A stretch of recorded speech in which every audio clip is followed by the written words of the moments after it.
Seriously, can't anyone take a joke anymore? Welcome to WatchMojo.com, and today we're counting down our picks for the top 10 times SNL pissed someone off. Hey, I don't even own a shovel.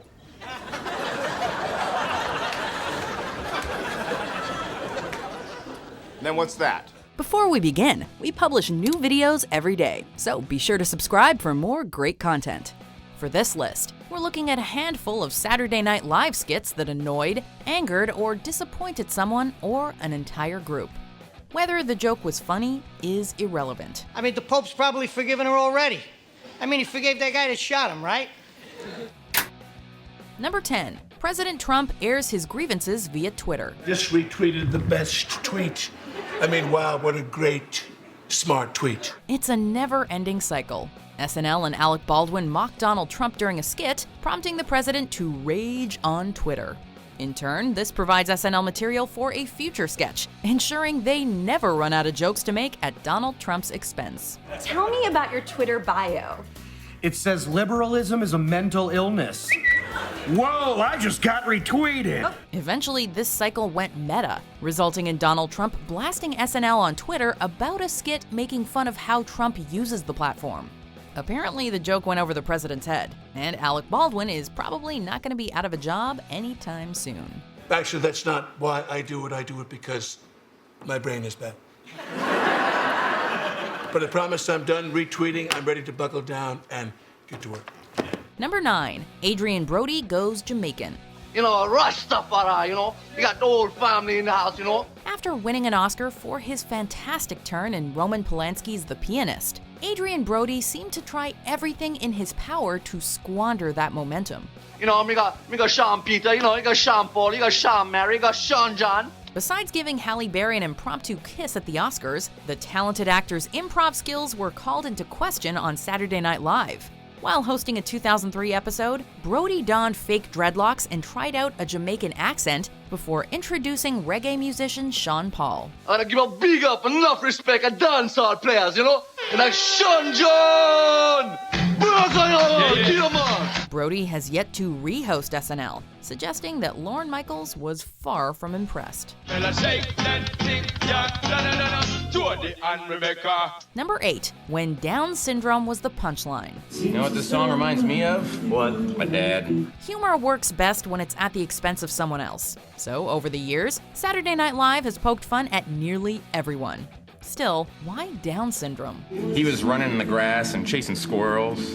The Danny's Song skit centers around a group of friends sitting at a bar fondly reminiscing about a few unsavory memories. It's the first day I ever thought to myself just, I have a dad, and not, I have a dad with Down syndrome. John Coleman, the CEO of the National Down Syndrome Society, wrote a scathing letter to Lorne Michaels, criticizing the sketch as insensitive and derogatory. NBC replied with an apology and thanked Coleman for sharing his concerns with them. You love crayons. In the morning when I rise. Number 7. Martin Lawrence. Nowadays, it might be hard to believe, but there was a time when Martin Lawrence owned Hollywood. Man, oh man, look at all these white people. The Martin series was hugely popular, and he even made the jump to the big screen with Bad Boys and Nothing to Lose. Despite being one of the hottest comedians of the 90s, Lawrence was banned from SNL due to an offensive monologue delivered while hosting a 1994 episode. The rambling intro spends an absurd amount of time lambasting women for not taking proper care of themselves, prompting SNL to ban the comedian. It was a frank and lively presentation and nearly cost us all our jobs. We now return to the conclusion of Martin's monologue. Number 6. Tiger Woods sketch mocking domestic violence. I offer my profound apology for these multiple transgressions. Multiple? So it happened more than once? Did I say multiple? Mocking Tiger Woods is perfectly fine. Saturday Night Live would have been crazy to not write a skit after the infidelity scandal broke out. During 2009's Thanksgiving weekend, Elin Nordegren chased her husband with a golf club before Woods crashed his car and was temporarily knocked out. I was disoriented from the fall, so I stumbled to the other side of our house and I launched myself through a plate glass window. Yeah, this is what happened. While Florida Highway Patrol found no evidence of domestic violence, SNL turned it into the Punchline, with Kenan Thompson's Tiger Woods trying to excuse his progressively worsening injuries. This is all my fault. Believe it or not, I actually ran over myself.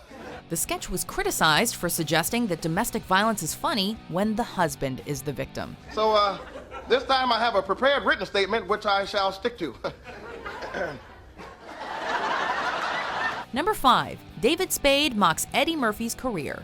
Celebrities and politicians are fair game, but you should never throw one of your own under the bus. Look, children, it's a falling star. Make a wish. David Spade and Lorne Michaels learned that the hard way when a brief Hollywood Minute segment ruined the show's relationship with Eddie Murphy. SNL owes a lot to the legendary comedian, which explains why Murphy was shocked and hurt when Spade joked that his career was on the downturn. After 2 commercial misses, the last thing Eddie Murphy needed was for his ex-employer to kick him while he was down. You make a Hollywood Minute omelet, you break some eggs. 20 years later, they finally put their bad blood to bed. This show is such a big part of who I am in my life, and I'm so happy to be back here, and it's just a magical feeling. Actually feels like going back to my old high school, kind of. Number 4. Djesus Uncrossed. Guess who's back? Djesus Uncrossed. Christoph Waltz is Jesus H. Christ in Djesus Uncrossed. The trailer spoofs Quentin Tarantino's Django Unchained and Inglourious Bastards by portraying a renegade version of Jesus who's out for revenge against the Romans who killed him. Jesus H. Christ! The H is silent. In the twist of the decade, a few religious groups did not take kindly to this over-the-top depiction of their Lord and Savior. When you get to heaven, say hi to my dad. SNL angered both Muslims and Christians, prompting the Council on American-Islamic Relations to publicly lambaste Djesus Uncrossed as distasteful and disrespectful. We doubt anyone involved was surprised by the outrage. I never knew how much Jesus used the N-word. Djesus Uncrossed. No more Mr. Nice Jesus. Number 3. Laughing at a blind New York governor. Here to publicly address the issue is New York Governor David Paterson. Over the decades, Saturday Night Live has supplied great satire on America's political system, but their Governor Paterson sketch is not one of them. Since the politician is legally blind, Paterson does require assistance with some tasks, but otherwise is self-sufficient. SNL portrayed the governor as a Mr. Magoo-type character, stumbling into and ruining a few different skits. If you don't believe me, take a look at this graph that I got here. Now, as you can see... The governor was not pleased with the gag, explaining that it perpetuates the stereotype that the visually impaired cannot carry out even the most basic of functions. Whoever is appointed senator must, like me, be caught totally off guard and be comically unprepared to take office. Number 2. Norm Macdonald angers NBC executive Don Ohlmeyer. There's 2 things that I've never done. It's beat a woman and bury all my money in the backyard. Lorne Michaels tends to have complete control over the comings and goings of SNL's cast, but there was a time when it was taken away from him. During the O.J. Simpson trial, SNL was known for portraying the Naked Gun actor as guilty, including remarks leveled by Norm Macdonald during his Weekend Update segment. Show me the money! Show me the money! Who saw that movie? Rumors suggest that these jokes annoyed Don Ohlmeyer, NBC's West Coast Division president and Simpson's friend, leading to the comedian's dismissal. Macdonald definitely believed this was the case, but it was never outright confirmed. It's just a matter of opinion. He also thinks that OJ is innocent. So. Before we unveil our number 1 pick, here are some dishonorable mentions. Attaboy.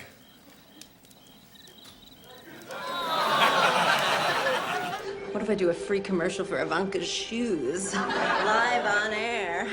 Would you like that, baby? You be careful, okay? Dad, it's just ISIS. Number 1. Sinead O'Connor takes on the Pope. Everywhere is war.